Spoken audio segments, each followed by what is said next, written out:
Welcome to the Truth Over Comfort show. Today's guest is James Corbett of the Corbett Report. He's a documentary filmmaker, video creator, interviewer, article writer, and even ran his own course. He is, of course, one of the legends in the alternative media, and I'm very pleased to have him here to talk about a documentary he did. I'm not sure if it was a year or months ago, about the concept of hopium. And I'm very pleased to have you here. How are you doing, James? I'm doing all right. Thank you for having me back on. It's a pleasure to talk to you again. So the word hopium, people might be hearing the word opium, which I'm not. So could you just clarify the concept of hopium in sort of the context you did your documentary in? Sure, I'd be happy to. So hopium, of course, is a play on opium.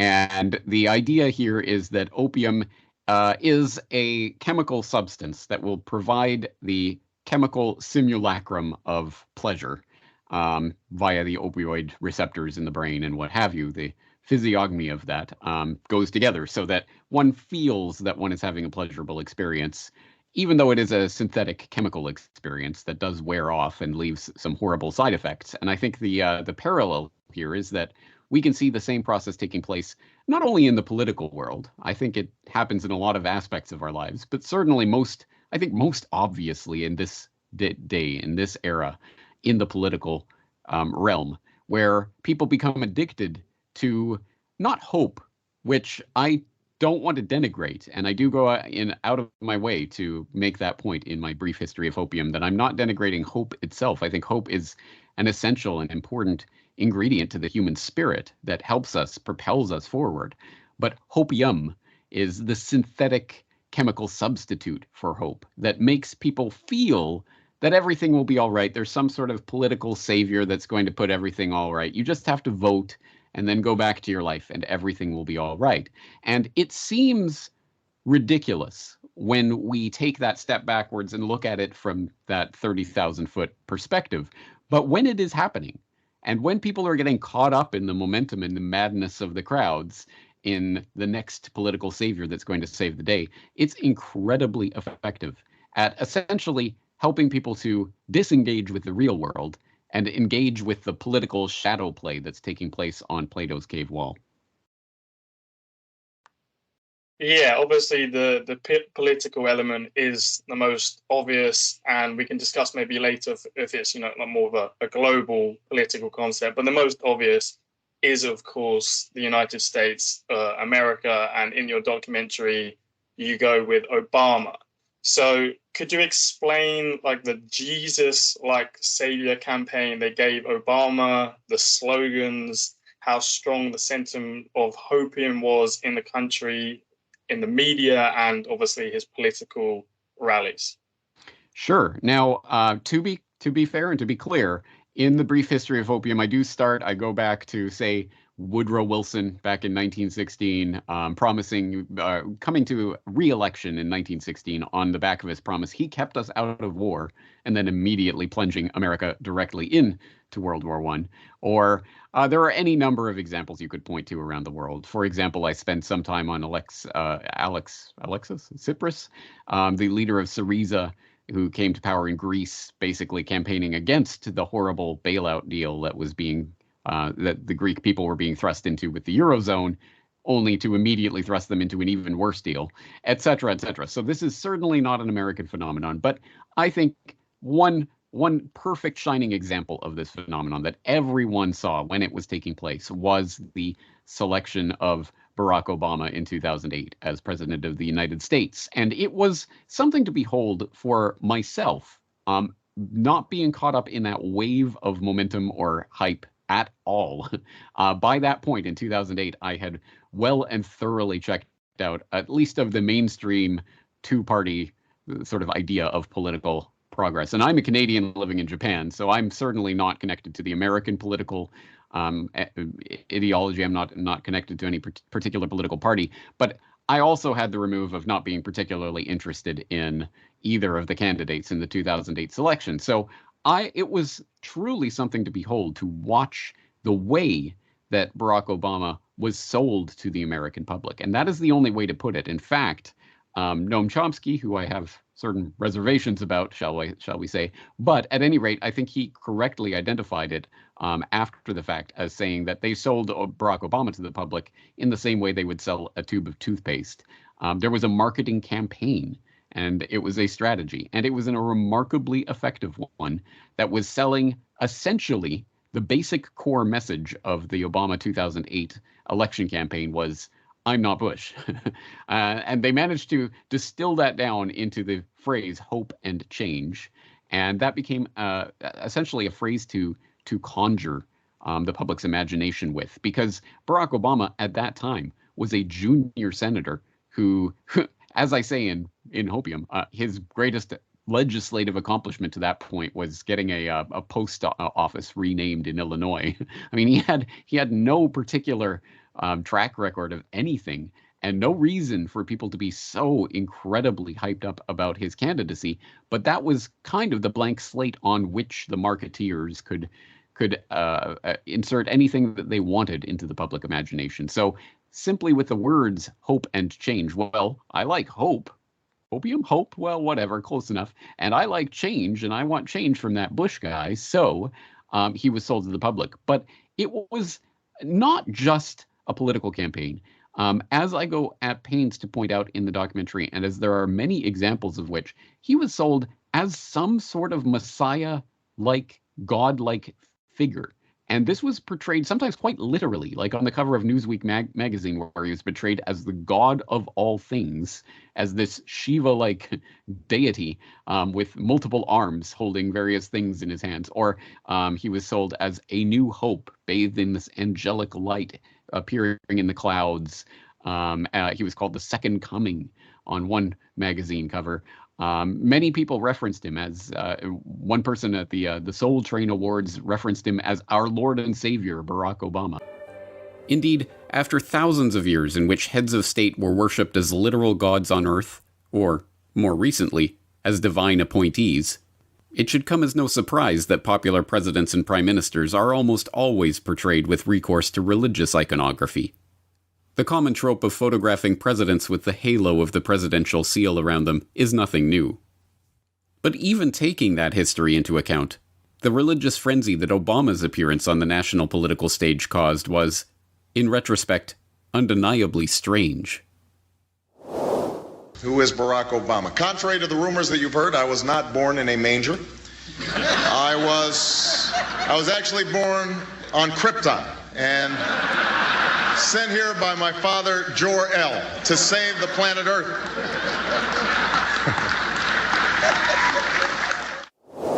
In the hysteria of the 2008 campaign, Obama wasn't received by the public as a political candidate with a series of policy prescriptions for improving the country. He was the god from the machine, the deus ex machina who could appear on stage and bless everyone with his absolution. Obama was not just Superman, but the god of all things, a heaven-sent shining new hope bathed in angelic light, who was the literal second coming.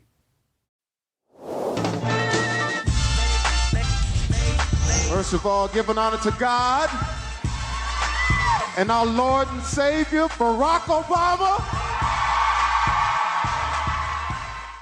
And by the time the public finally snapped from their reverie and realized that, after all, Obama was just another politician. Why is Obama facing so much opposition now? Why is he struggling so much to really fulfill the great flame of ambition and excitement that he was elected on originally in 2009? Well, you've touched on it to a degree. He made so many promises. We thought that he was going to be, I shouldn't say this at Christmas time, but the next Messiah. It was a type of madness that at the time was probably quite easy for a lot of people to get caught up in, because it really did feel like something new and something vibrant, something was really going to change. And of course, we saw what that turned into. And it did not take long before most of the people who had been cheerleaders for the Obama campaign started to realize that it was just going to be more of the same. But by that point, of course, the marketing campaign had already had its effect. It had served to get Barack Obama into office, and that was essentially all that was necessary to placate the public. So it is interesting to watch that phenomenon take place at a step's remove and to see the sort of madness and hysteria. At any rate, today in 2023, I think it is instructive, enlightening, interesting for people who may have been caught up in that initial hysteria and momentum, or perhaps were too young to have experienced it for themselves, to see the way that it was being covered in the media and what seemed quite normal to people at the time, referring to Barack Obama as some sort of Superman-like figure or second coming of Christ. It seems deeply strange now. But if we can apply that to our current situation, for example, as I do point out in the documentary, it didn't take long before the very next big candidate to come along essentially got a lot of the same treatment, being placed on a pedestal and called a god emperor by his acolytes. Of course, I'm referring to Trump. Yeah, no, I'd love to get to Trump next, but just on Obama, like as you said in your documentary, you provided multiple like newsroom broadcast and newspapers where they did use those exact terms, and you have to wonder, obviously, they're playing into some of the Christianity in America, which there is still big large parts. And you look at the rallies, they're all cheering hope and change, hope and change. So could you just sort of explain what his presidency actually turned out to be, and how similar it was to Bush? And he said he would close Guantanamo Bay, and other examples like that you use in the documentary. Could you just touch on some of those that he just literally said, and then you can see the clip of when his presidency and he's goes straight back on it, basically? Yes, absolutely. So there are no shortage of examples of those directly turning on exactly 180 degrees from what candidate Obama was promising. And that shouldn't, I think, it should not have come to anyone who was paying attention to what had happened politically, even just 2 years before Obama's presidency, because in 2006, the Democrats had won control of the House back from the Republicans. This was obviously at the tail end of the Bush presidency. And at the time, there was a lot of talk about, now there's going to be this sort of war crimes tribunals and impeachment process. Something is going to happen for the incredible lies that led, for example, to the Iraq War. And immediately, Nancy Pelosi, the new Speaker of the House, came in and said, well, impeachment is off the table and we're not going to prosecute anyone. And all of that, basically, all of that momentum, all of that excitement amongst the people that something was going to change was completely dashed. Exactly parallel to 2008 when Obama came in. And one of the first things that he said in one of his first interviews is, we're going to look forward. Some things were done in the previous administration, but we're looking forward. We're not looking back to try to prosecute criminality in the previous administration. That was one of the first things he said. And from that point onwards, basically everything he did was an exact opposite to what he had promised on the campaign trail. One example, of course, he had given his solemn promise that he was going to close Guantanamo and the illegal military prison, essentially, that was set up to completely against the Geneva Conventions to prosecute suspects. People who had been accused of being terrorists were being held in this military facility. And of course, by the end of his presidency, he had to say, well, I tried, but we just couldn't close the thing down. Because of the Republicans, I tell you.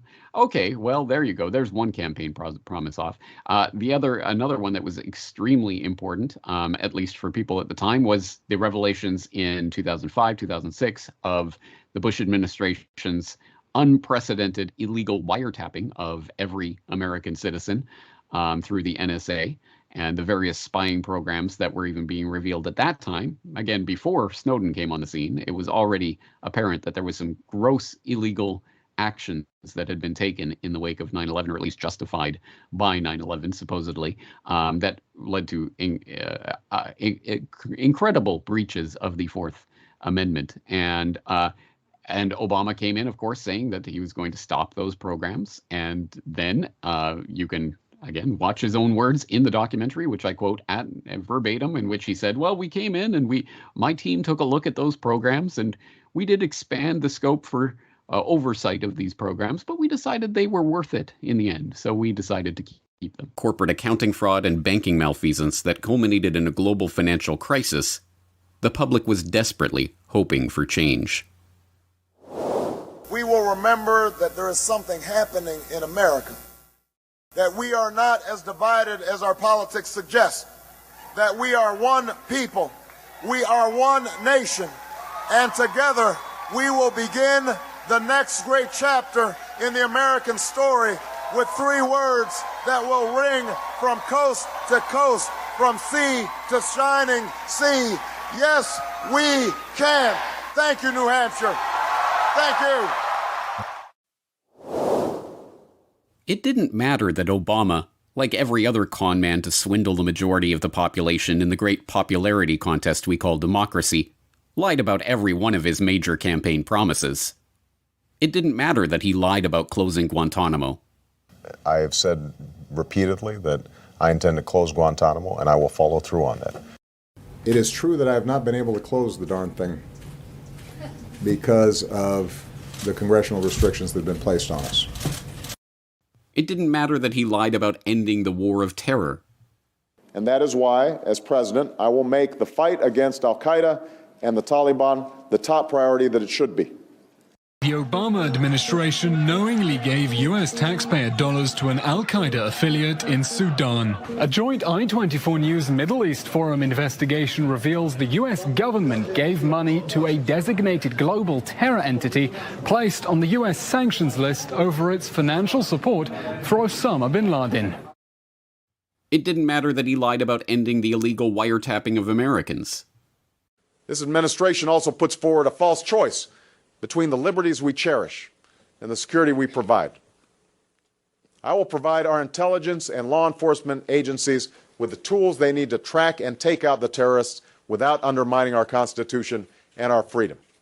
That means no more illegal wiretapping of American citizens. I came in with a healthy skepticism about these programs.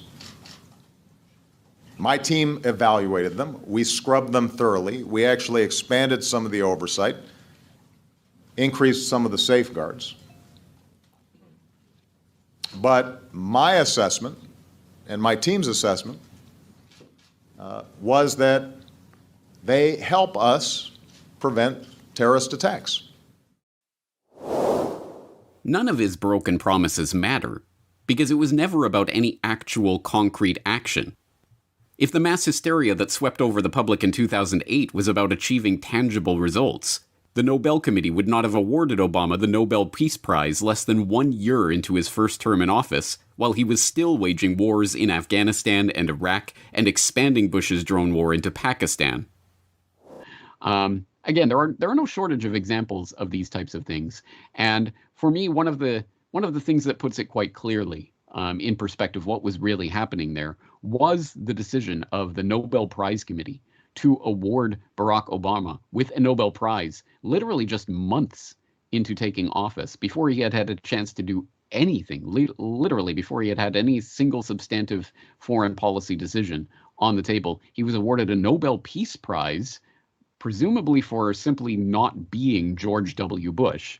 And the stupidity, the absolute lunacy of that was, of course, played out over the course of the coming years with not only the expansion and the surge in Afghanistan and the growing instability in Iraq that, of course, led to the Syria debacle, the rise of ISIS, all of this, which was directly helped along by the Obama administration, to the point where, of course, the Nobel Prize Committee chairman eventually had to say that he regretted giving the Nobel Peace Prize to Obama. Well, that's an interesting thing to say after the fact, but that's exactly parallel to the public's hysteria over this candidate promising hope and change who delivers absolutely none of it.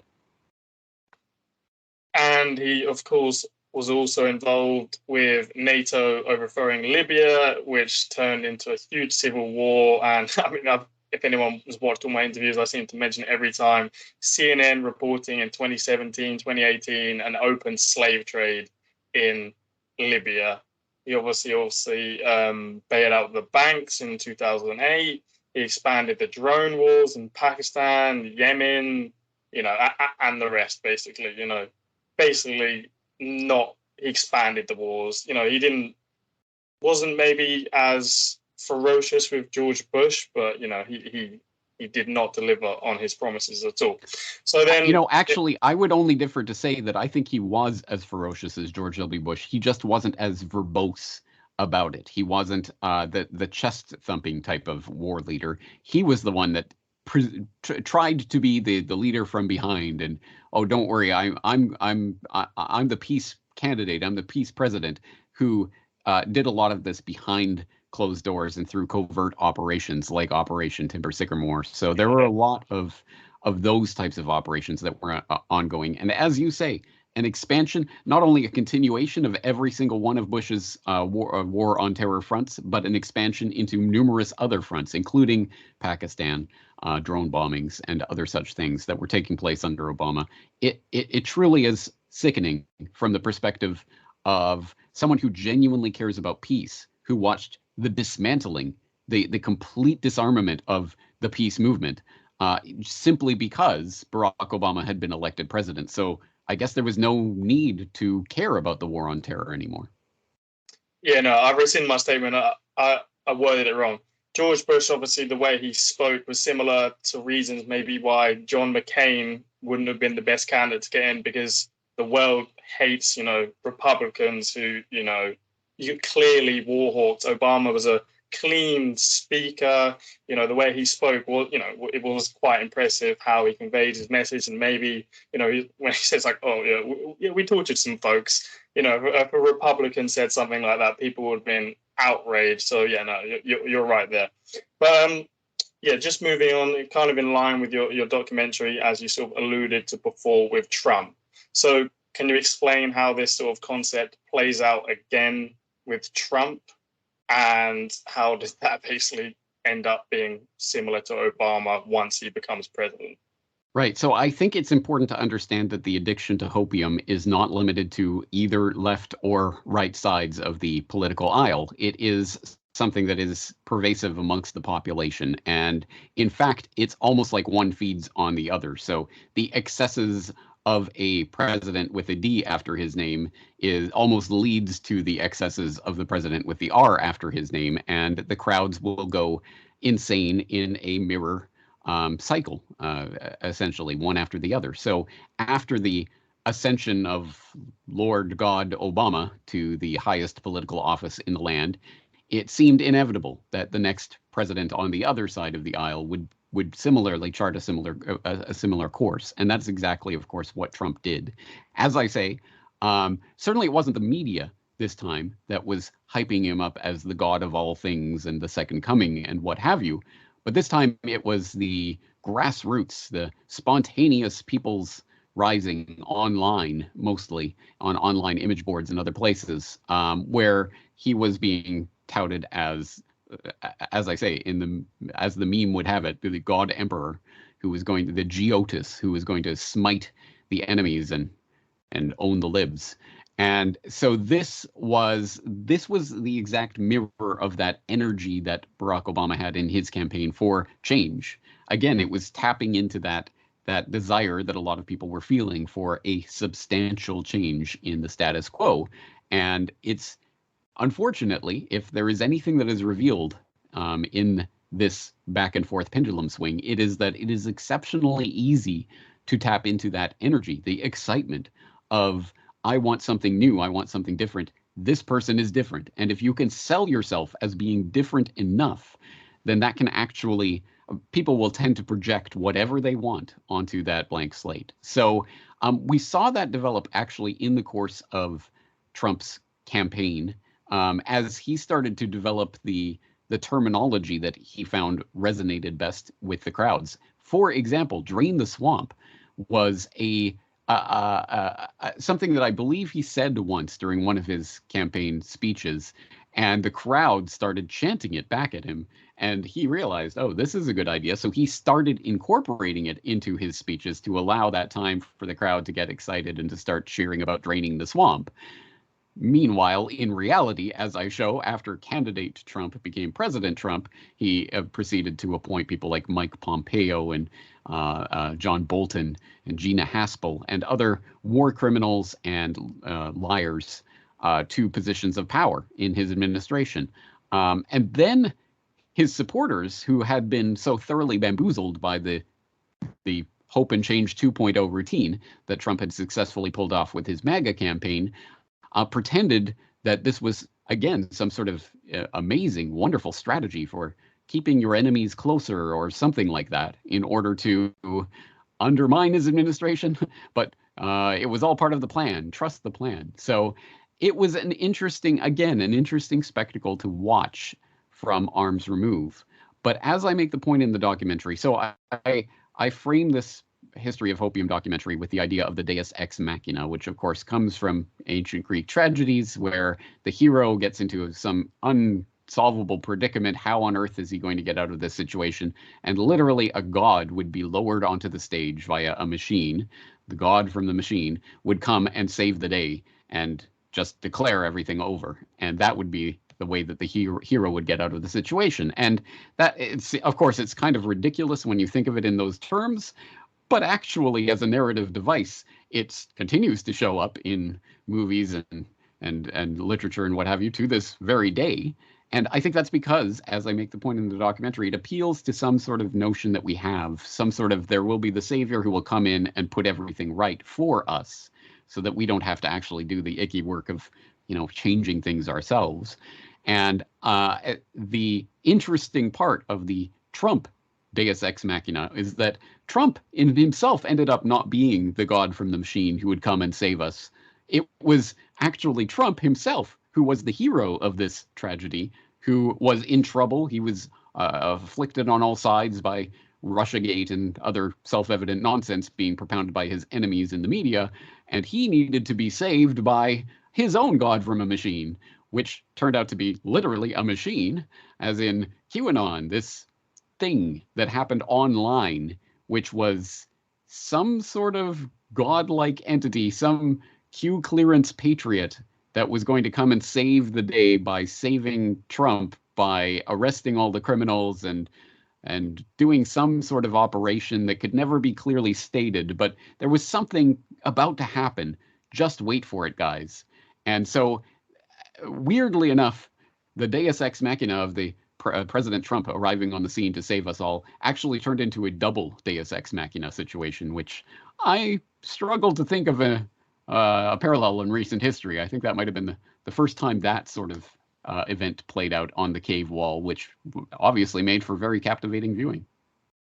Can you just explain what QAnon was a bit more for people who may not be as familiar, Sure. like how it came about, the things that was said, sort of what you just touched on there, but expand on it, for viewers maybe not, in America or even people in Yes. America who just didn't pay much attention to it and they just heard it sort of in the news being laughed at, basically.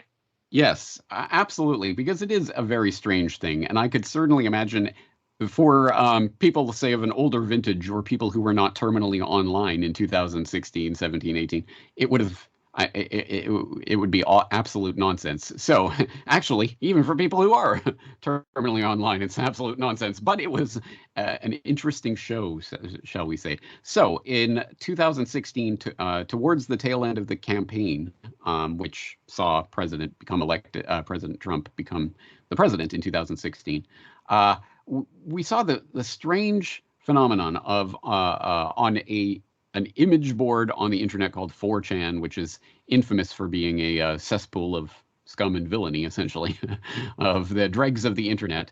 There was on one of the message boards there was someone that started posting some very, very detailed and yet slightly cryptic messages about events that were about to start happening, including the arrest of Hillary Rodham Clinton, and the indictment of Huma Abedin and John Podesta and other people associated with the Clinton campaign, which was obviously going to lead to riots and mass unrest, and the National Guard was going to have to be called in to restore order, et cetera, et cetera.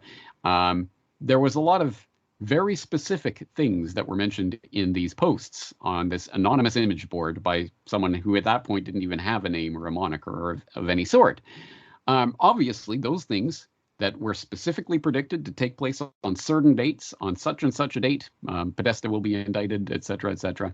Obviously, those things did not happen, but for some reason, that did not derail the popularity of this poster Instead, for some reason, the mantra became, yes, this person, question mark, entity, group, whatever that is posting these things has inside information, and sometimes they have to give out false information in order to throw off the bad guys who are trying to take down Emperor Trump. It became this very elaborate stage play that honestly is extremely convoluted, and there were entire websites that were set up to scrutinize the posts of this anonymous poster who became known as Q, for Q Clearance Patriot.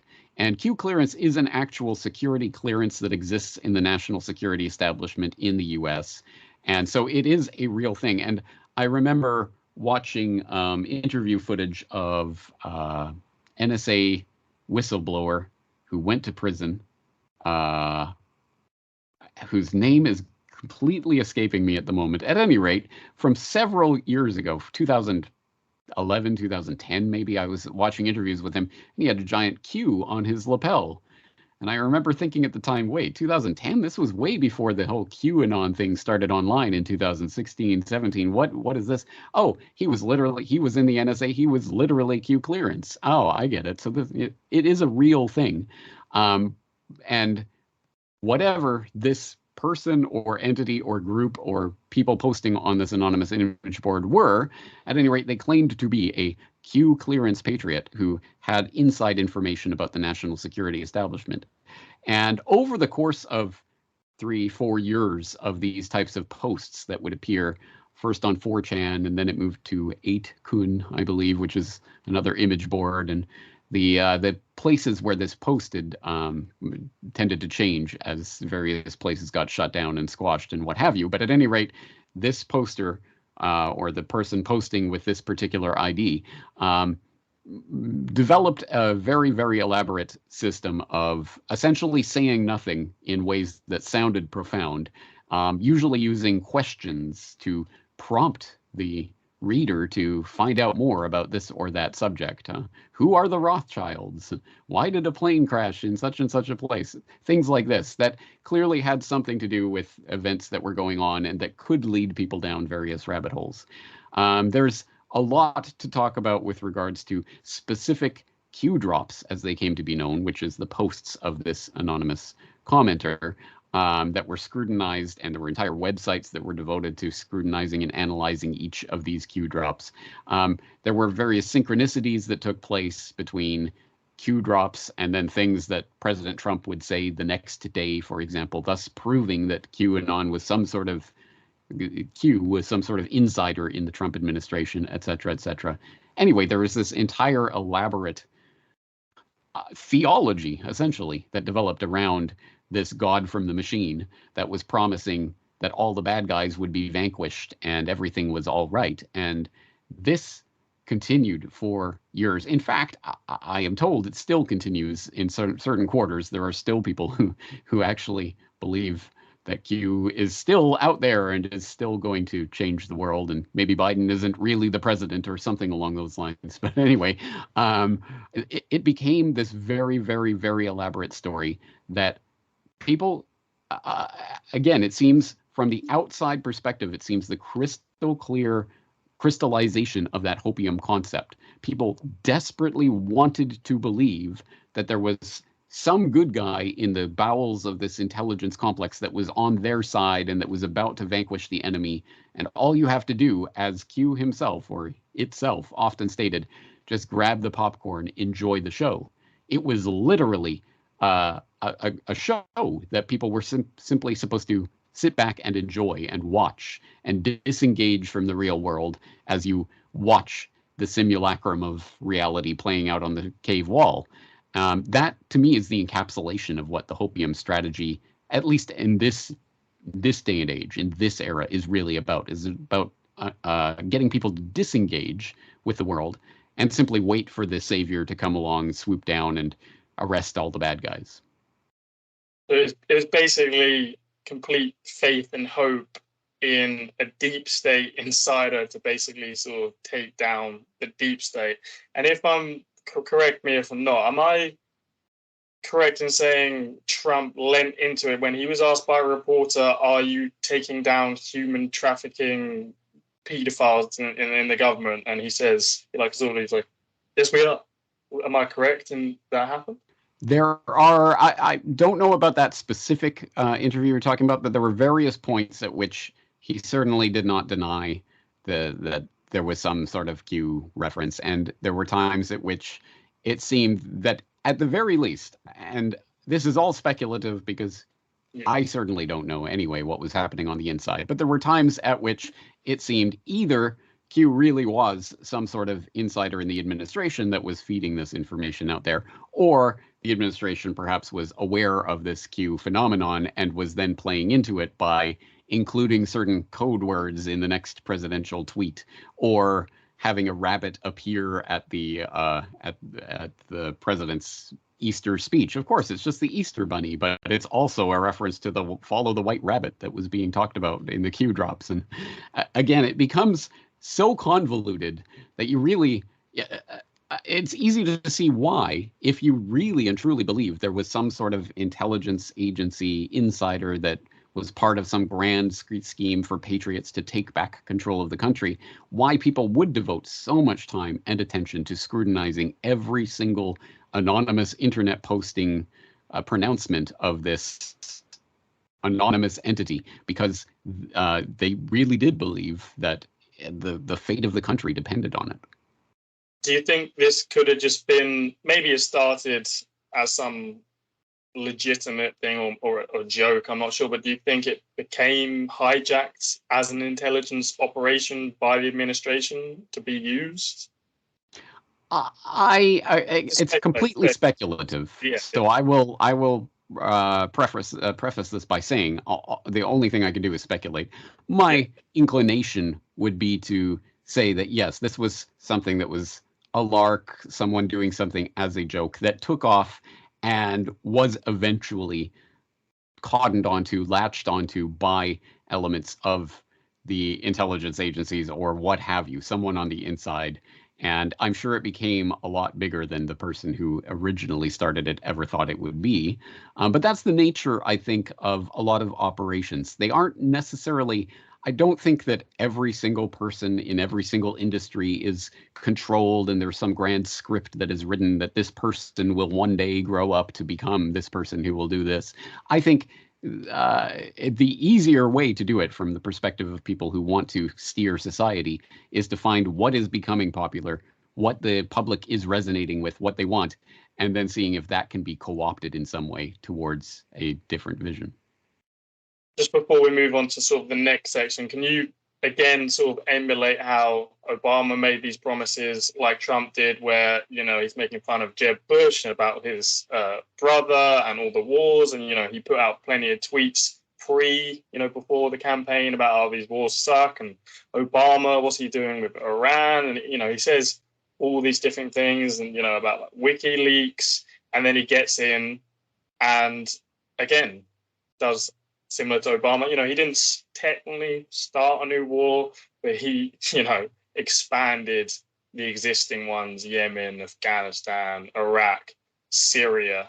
So could you touch on that, or, you know, other examples of that, much like Obama, played out very similar?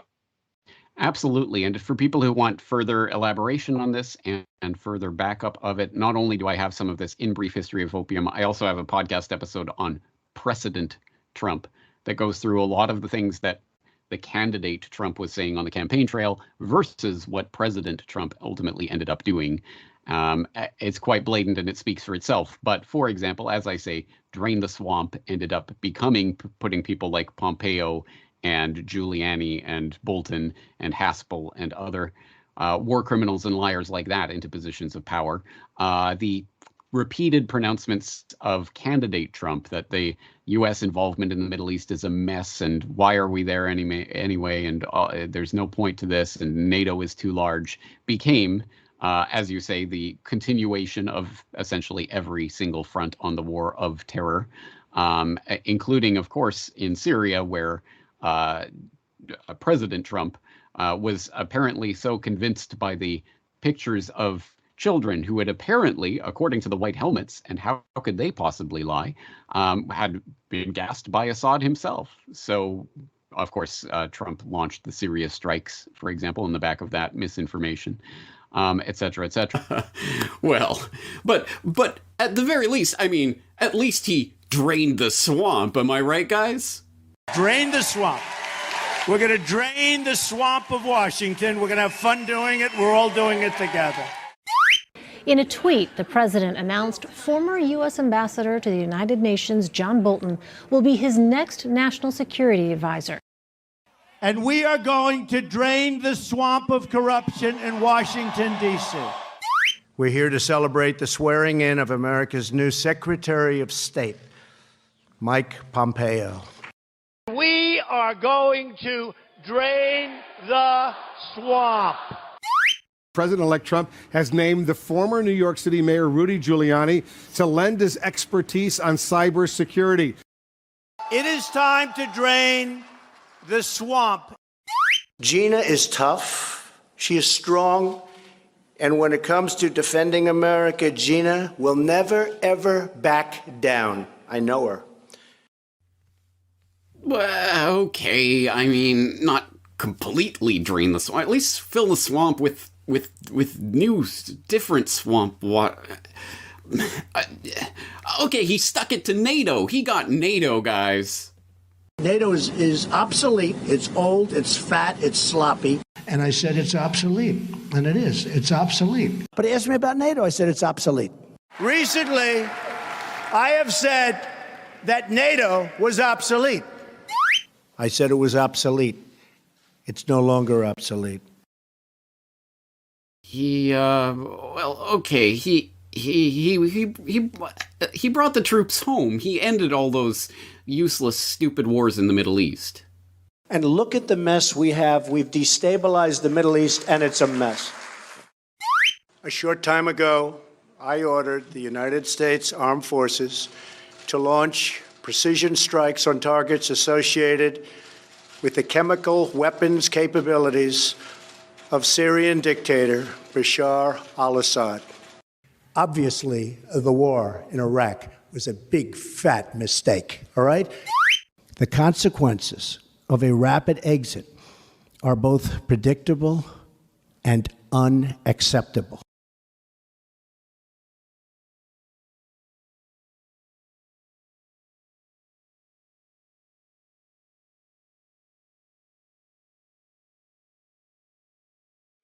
Later questions, but we might as well do it now while we're sort of on the topic. Sort of away from the Hopium part, but sort of to do with the political side. So when Obama makes these claims, or Trump, or people in the UK, like I remember David Cameron saying, about cannabis, maybe should be legalized, and then as soon as they get in power, it doesn't happen. So again, this is your speculation, I know, and it's up to people to make up their own mind. Are they sincere in these promises, and they get in, and there's the system, and there's the lobbying, and there's the funding that got them there, and they're like, this isn't going to happen? Or are they, outright lying from the start, or is it a mix? I would presume there is a mixture of people with different intentions, different understandings, but at a certain point, I think, of attaining political power, I think it becomes apparent that, for example, the president of the United States does not run the United States, that the actual functioning of the deep state machinery, which we should reclaim that word from the way that it has been co-opted over the past several years. It is a perfectly good term for understanding deep politics, which has been written about and talked about in the English language, at any rate, by Peter Dale Scott, who has been talking about deep politics in the deep state for many, many years, decades even. The term originates from Turkey, where there was a lot of crazy shenanigans going on with regards to their intelligence agency, government, and criminals and people in bed. But at any rate, it certainly applies in the U.S. context as well as most Western democracies. And I think it's a good way of understanding that the president, the prime minister, is not the literal ruler of the country who is making every decision and running everything. To put it in perspective in a way that people, I think, would be able to understand, you could think of the American empire as this ultimately multi-trillion-dollar enterprise that goes around the world, opening markets for American businesses, and at the point of a gun, of course, and inflicting American Pax Americana on the world, with the ever-present threat of all-out nuclear war if need be. That enterprise does not run on the whims of a single individual to deflect this way or that. This is something that is clearly, there is an oligarchy that consists of bankers and financiers, as well as corporate chieftains, as well as people in positions of political power, as well as people in positions in intelligence agencies that can do covert operations, et cetera, and they collectively, I think, tend to run the system, and the president becomes a figurehead. And at some point, and of course, this was talked about by Bill Hicks in his famous bit about the president becoming on election day, after he's elected, he gets taken into the room and they show him a footage of the JFK assassination from an angle no one's ever seen before. Any questions, Mr. President? No, just what should I do next? It's feeling, man, because there's a handful of people actually run everything. That's true. It's provable. It's not I'm not a conspiracy nut. It's provable. Handful, very small elite run and own these corporations, which include the mainstream media. I have this feeling who's ever elected president, like Clinton was, no matter what your promises you promise on the campaign trail, blah, blah, blah, when you win, you go into this smoky room with the 12 industrialist, capitalist scumfucks who got you in there, and you're in this smoky room, and this little film screen comes down, and a big guy in a cigar, roll the film, and it's a shot of a Kennedy assassination from an angle you've never seen before. It looks suspiciously off the grassy knoll. And then the screen goes up and the lights come up and they go to the new president. Any questions? Just what my agenda is. First we bomb Baghdad. You got it. It's funny. And of course, I don't think that's what is literally happening. But I think at some point it probably does become clear to any candidate that would actually be sincere and really was naive enough to believe that they would be able to come in and enact the agenda that they thought they were going to enact.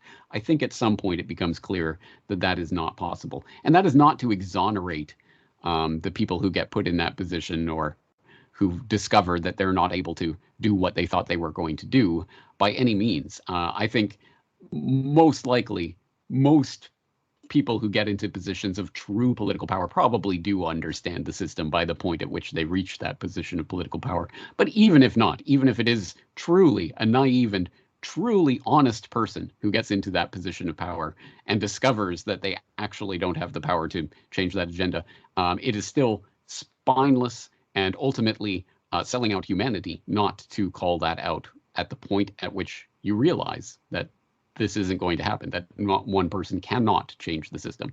Because it is that fundamental belief that it is one person that will be elected into office that will change the system. That is the function, the mechanism by which Hopium functions.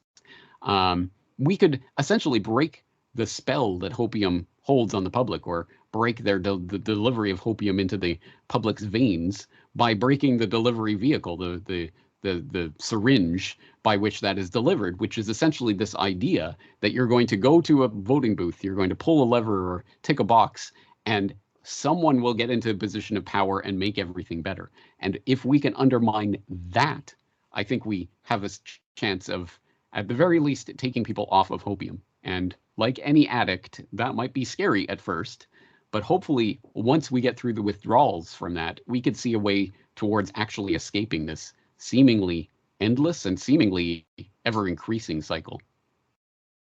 A perfect example of someone who would know the game would be someone like Joe Biden, who now clearly, you can't say he's in control, not maybe because everything's nefarious, just his genuine mental state, him on the stage, constantly doing, it's not just a gaff here and there, it's every time. He can barely speak, and if he was consistent through the years, you'd be like, that's just him. But if you listen to him speak just a few years ago, he's a pretty good speaker, and he's a pretty strong speaker too. But also on the other side of that, he's been a senator for 50 years, so he knows how the game's been played. He was part of pushing for the Iraq war. He was part vice president to Obama. So, he knows there's lots of people in your ears giving you stuff. So there's no way someone like that, at least, would get there and be that naive. And just going back to a few other things there, Trump obviously, paraded against what George Bush and everyone did, but he kills Soleimani, an Iranian general or member of the military in Iraq, in a different country, which before COVID there was all the memes about World War III. He did that. That's not too dissimilar from the neocons of what they wanted to do in Iran, and he continued lots of the other wars, bombing Somalia, Afghanistan, Iraq, and there's the famous clip of him. We stayed in Syria for the oil, one of the most imperialist, colonial things you could possibly say. Literally, like, oh no, the only reason we stayed is for the oil. The troops are there for the oil. Thousands of years in the process between borders between these countries and other countries that we're involved with 7,000 miles away. So we want to worry about our things. We're keeping the oil. We have the oil. The oil is secure. We left troops behind only for the oil. But I'd like to kind of get back to the hopium sort of concept, and we'll grow into it more after this question. But how much, we sort of touched on it, but how much does the two-party system play into this? Because you have George Bush, he's so bad, and then there's this new guy, Obama, and all the hope builds up, he's going to change things, and he has all these slogans, and he speaks different. And then, they're both so terrible. Trump, he's not part of that sort of establishment. He may be a billionaire, but he's different. Look at the way he speaks. And then again, same. So how much does the two-party system play into this hopium sort of back and forth? I've heard you say, I'm not saying you coined it, the Pepsi and Coca-Cola. I think it should be self-evident to anyone who genuinely sees hopium and this political process playing out that it is clearly something that plays on that left-right divide and the pendulum swing in the back and forth movement. And I suppose you could even make a case that to some extent Biden was the next iteration of that because he was not Trump. And some people were genuinely excited about the prospect of not Trump and voted undoubtedly on the back of that, and undoubtedly have been disappointed, shall we say, by the lack of effectiveness of Biden in delivering anything of substance. But clearly it wasn't this, I think, as crazy as Obama or as Trump's election. So there is an element of left and right pendulum swing to it, but I think it is deeper than that. I think it plays fundamentally on the concept of binaries altogether. And we see this in non-political hopium, which is being delivered to the public these days, through a very similar good, bad, black-white sort of dichotomy that is presented to the public. There is the bad billionaire who I think everyone can understand, even people who are inclined to trust him or to think that he's probably a good guy in some sense. I don't think anyone genuinely likes Bill Gates. I think everyone understands that there's something creepy and off-putting about this dweeb, shall we say. Who am I to judge? But clearly someone who is not exactly a social alpha male, shall we say, who is in such a position of dominance over the World Health Organization and the structure of World Health overall and all of these various aspects. Back in the 90s, of course, he was really reviled by the public in a way that I think a lot of people don't remember. But in the 90s, he was reviled as the monopolist tech overlord behind the Microsoft juggernaut. And a lot of people were quite excited about him, the prospect of him being Microsoft being broken up by antitrust law or something along those lines. And somehow that public image was rehabilitated through billions of dollars of PR over the years. But still, I don't think anyone comes along with the idea that Bill Gates is a awesome, cool leader. So as opposed to that, of course, we get the cool billionaire, Elon Musk, who, he's cool and he tweets and he memes and he speaks the kids' lingo and he does all the cool things and he seems to have a sense of humor. He's a likable billionaire and he does things differently than, say, the Gates and people like that of the world. So it's easy to get behind him. I would posit that this is yet another manifestation of hopium, of people becoming excited by a false promise that, in this case, I'm fairly certain the person promising it has absolutely no intention of ever delivering, at least not in the sense that the people out there are believing that he's going to deliver it. And in this case, again, I think it is that dichotomy of it's the bad billionaire versus the good billionaire. So let's get on the good billionaire side, because once people are given the binary choice, they feel that those are the only choices. And that is how this operates. So once you see, I am on the political left, I identify with that, therefore the person on the right is bad, therefore the person on the left is good, and I can get really excited by the person on the left, whoever that is. Or I identify, I'm a cool youngin' who likes to meme, and that Elon Musk guy seems really cool. I'd like to have a beer with him. You know what? I'm Team Musk. Yay! Whatever he does to own the Gateses of the world must be good. It's playing on that fundamental level of psychology, I think. Yeah, the thing I can, again, like you said, I can see why people prefer Musk to others, and if he seems as likable, he's been on Joe Rogan. He smoked a bit of weed on there, and I find it strange because when you hear him in interviews and a few years ago he's on stage, he's like the most awkward. I found him very awkward to look at, even the way he speaks. So when he puts out these tweets, it seems like a different person. I don't know if someone else does it or he just needs more time to. But honestly, when I see him speak in real life, I found it quite even painful to watch his podcast with Joe Rogan. I find him quite an awkward guy. And again, putting faith in someone who is a military contractor with the US government. Starlink is in Ukraine. Tesla and his other companies get subsidized by the government. So, the government are constantly trying to crush people who go against them. Just look at Julian Assange. So this guy who literally they're going to pay him to improve something. And I was thinking at first when he bought Twitter, I thought, if he really wanted to change things, why did he buy an existing tech company? Why couldn't he have created a new one, a competitive one? And if he wanted to even troll them, call it like Tweeter instead of Twitter, just something to sort of mock them. But he chose to buy an existing one. So there's still the same amount of tech companies and it's owned by obviously a billionaire. And then I thought, maybe he is going to improve free speech on it, which so far, it does seem a bit better and, people have come back. And I thought, was it a PR move because he's got Neuralink and everyone knows your phone surveils you and you're being surveilled anywhere, and he needs to convince people that the thing that going in your brain isn't going to be done by the same thing? But yeah, Musk is a pretty clear example.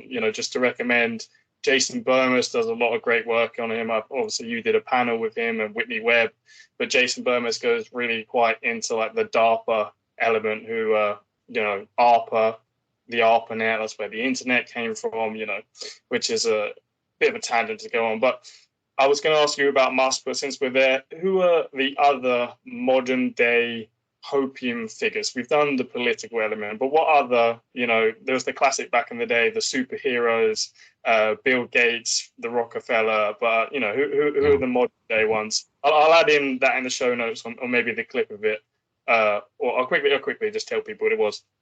I saw it from one of your documentaries. Bill Gates, Oprah Winfrey, Bloomberg, who was the other ones who was in it? Ted Turner. And they're basically, coming together to speak about overpopulation. And there's this news broadcast, and it's the superheroes, and all their faces are on these superheroes. And they're so a bunch of billionaires are coming to speak about overpopulation, and like, some people are they have good intentions, but then it's also billionaires who are talking about overpopulation. Ted Turner has, I think, 5 kids. David Rockefeller, 5 kids. Like his whole family. There's so many Rockefellers. J.D. Rockefeller, he has like 6 kids. So where was they? And own vast swaths of land, which they're only doing for conservation purposes. This drab software developer is a cartoon superhero using his superpower of being very rich to help save the planet. Behind closed doors on this New York campus, a secret gathering of some of the world's most powerful people. Gates, Buffett, Bloomberg, Winfrey. It was like the Super Friends. In the great hall of the Justice League, there are assembled the world's 4 greatest heroes. Together with others at the meeting, including George Soros, Ted Turner, David Rockefeller, they're worth more than $125 billion. Been in the room and see this meeting of the minds really would have been a fascinating thing. That much money, that much power around one table. It begs the question, what were they doing? What were they scheming? Total world domination? This group, together for 6 hours, was talking about charity, education, global health. Before wrapping up with another juvenile appeal to comic book superhero lore. The new Superman and Wonder Woman. The super rich friends. Not fighting bad guys, but fighting for good.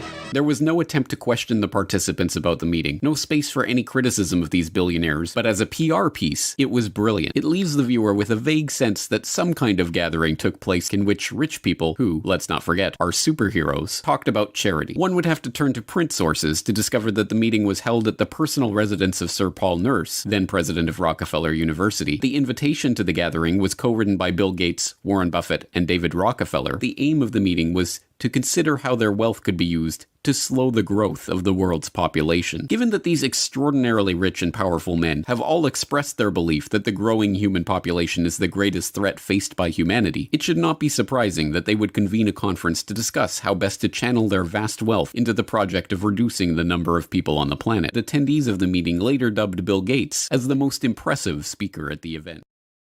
Yeah, yes, there's so much to talk about with regard to that. As to the question of the modern day hopium, let's stick with Musk for a moment, because I think the Musk psyop that has happened is probably the most pressing one, at least in the circles that I move in alternative media, where I saw a lot of people bamboozled by the Trump/QAnon hopium a few years ago, and I heard from many of them, "Oh, you don't get it, James. You just don't understand." And I did get a few apologies after 2020 when people started to realize the extent to which they'd been had.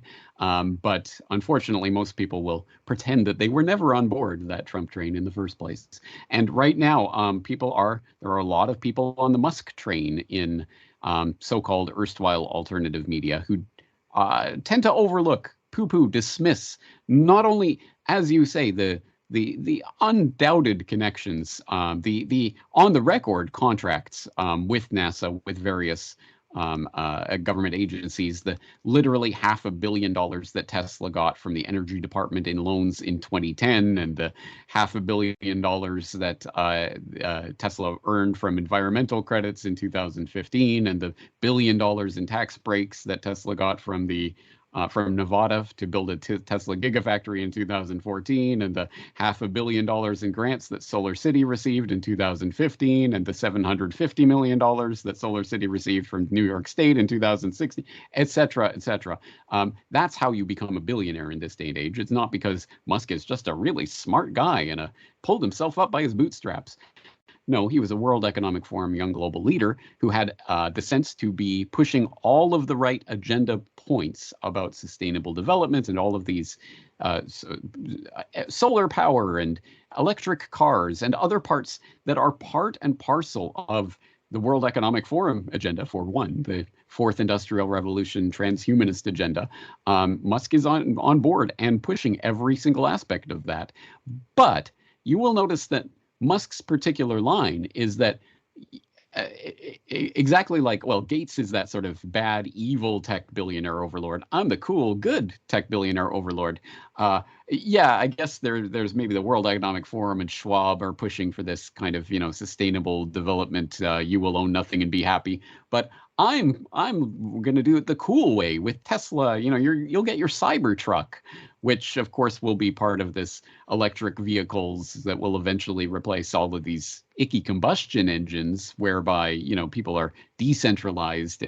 Now you're going to be on a literal grid, and you're going to be getting your energy credits from the government in the future, assuming you haven't gone over your carbon allowance, but don't worry about that. Or, for example, as you mentioned, taking over Twitter, what was that ploy ultimately about? Well, Musk is on record saying that he wants to develop something like WeChat. And what is WeChat? Of course, it's the Chinese social media that has become everything. It's your digital wallet where you can keep your digital yuan, literally, and it has your it's your Facebook, it's your Twitter, it's your everything all in one app, and that's what Musk wants to do. But don't worry, guys. Of course, the centralization of all of that data and power in the hands of a single person, let alone in the hands of a group of people or a company, would be a horrible thing. But not when it's Musk. He's the cool guy. He'll do it the right way.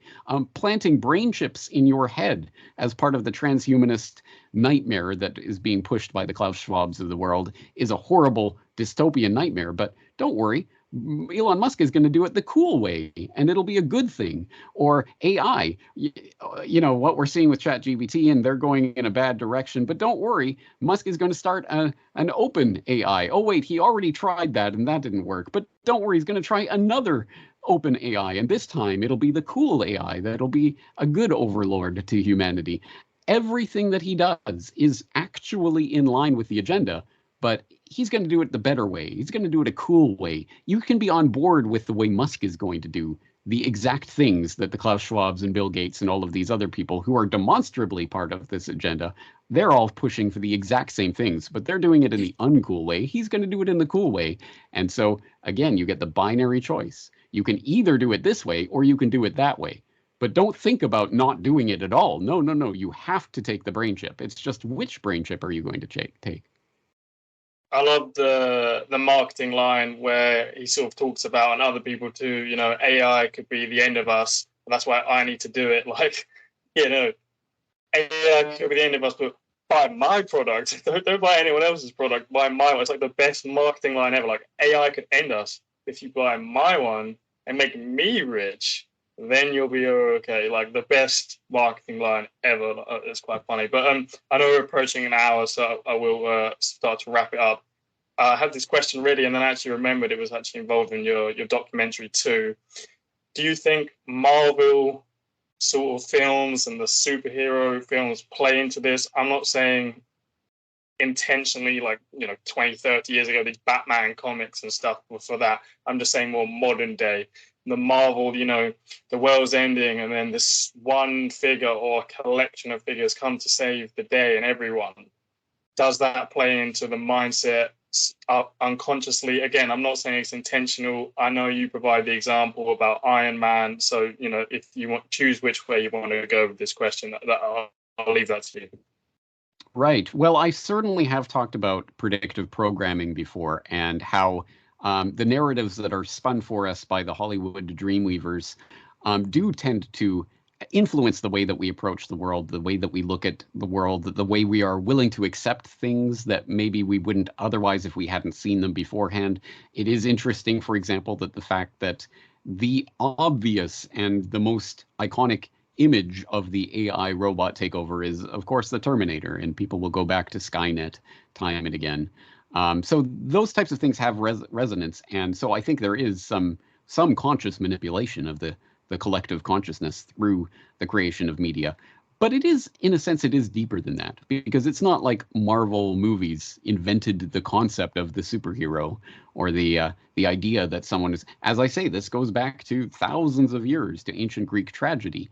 I think it is a manifestation of a fundamental human urge, a human desire for the savior who will come down and save us all from this mess, because I think probably every generation in human history has been able to look around and say, this is a mess. I hope someone could come along and sort it all out for us. And of course, it's easy to understand why that would be a fantasy that a lot of people would have, because it would be the very easy way to solve our problems. Unfortunately, we can get trapped into the habit of desiring something so fervently and then visualizing it through the media that we create and all of these other ways that we spin narratives for ourselves that we start to believe that this is really the way that the world functions. And then we start to expect it. And then we start to play that psychodrama out in the real world. And I think that is what we have been seeing, certainly recently with Obama and Trump and those sorts of things. It is us trying to bring this Hollywood narrative into reality when it is fundamentally not a true template of how the world works. And so that is a very dangerous thing. And I guess the real question is, how do we really break that cycle? How do we break out of that mindset? And unfortunately, that is not going to be easy because, as I say, if this is a manifestation of a fundamental human desire that comes every generation throughout recorded human history has had some form of this story of the hero that will come down and save the day, it seems extremely unlikely that we're going to be able to break that mindset. So the Machiavellian sorts out there might say, well, then we'll use this to our advantage and we'll try to create a narrative whereby there will be the hero who will come along and save the day and free everyone from needing a hero to come and save the day, or something along those lines. Unfortunately, again, I think trying to create and enact such a narrative will be virtually impossible, given the state of political relations and financial situation, etc. What this comes down to at the very, very base level, I think, is the unhappy realization, but I think it is a realization that is necessary for us to progress from political juvenile state to a more advanced adult state, is the realization that the waiting for the God Emperor figure to swoop down and save us all is itself a childlike fantasy. We have to grow up, take responsibility for our own lives, and start to realize that nothing will be created that we do not create for ourselves. And that is a daunting, a horrible thing to think about because, well, how are we going to do this? What do we have? But for me, time and time again, throughout the 16 years that I've been doing this and researching and talking about this, it keeps coming back to the fact that everything, all of the power in this system, all of the wealth, all of the power that the system wields is ultimately derived from the people. It is us participating in and giving our life's blood and work to this system that has created this incredible juggernaut in the first place. And if we choose to redirect those energies into things that we want to do, not which version of the brain chip should we pick, but no, what should we actually do with our productive time and energy and effort and wealth and resources? What should we direct our efforts to? Once we can break out of the false binary mind choices that are given to us by the would-be misleaders out there, I think we have a chance of actually changing this narrative in a fundamental way. But again, it's extremely appealing to think that this is all some stage play that's taking place out there. It's a show. We'll just munch our popcorn and watch the show, and how is it going to end? The good guy swooped in and saved us all. Yay. Because that is what people are waiting for. Until we realize this is not a play, this is not a movie that we're watching, this is our lives that we are constructing, and we have a part to play in this. Until we realize that, nothing will fundamentally change. Well, I was going to ask for your closing thoughts, but you summed it up pretty well there. But again, it does kind of go deeper. It's, religion of having, faith in that, or as a child having, faith that your parents are gonna, they're in control, they're gonna make it okay. And then now with political leaders is sort of that version, like, John Major and the Thatcher and in the UK of the the Tories were terrible. But Tony Blair's here now, and he's quite young, and then he gives you the George Bush of Britain, and now you've got the NATO and the US empire is so bad that means Putin and China are great. They may be better, and the multipolar world, I know you have stuff to say on that. Maybe it will end up being better, maybe less militaristic, but don't have blind faith just because that is, that don't always go with the lesser of evil. You have to vote blue because you can't vote Republican, or you can't vote for the Conservative Party. You have to vote for Keir Starmer, even though clearly, his name's Sir Keir Starmer. How the Labour Party is meant to be working class. How can it be Sir?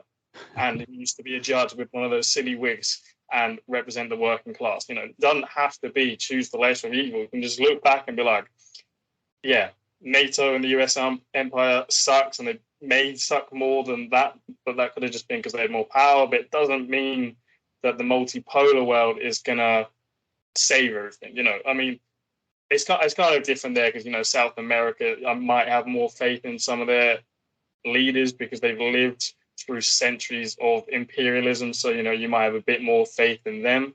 But again, you know, you don't have to idolize the other one because you hate the other, basically. I guess that's what it comes down to, and personal responsibility rather than, you know, I don't really want to vote for either of them, but I've got to vote for someone. And it's like, I'd rather just not vote for either of them and maybe, you know, just start taking more responsibility. But it's not easy, as you said, you know, this has been going on for centuries. So it's not a simple answer to it. But anyway, I really thank you for your time, for coming on again. I encourage people to check out our previous interview about the media and the documentaries you did about that, which are in the show notes there. And I really do recommend people watching the Hopium documentary and also the one you mentioned about the Trump president. I forgot about that one. That one's also excellent. But again, thank you for coming on, James. I really do appreciate it. And people check out your work at the Corbett Report. That's it. Thank you for having me on. Thank you, James.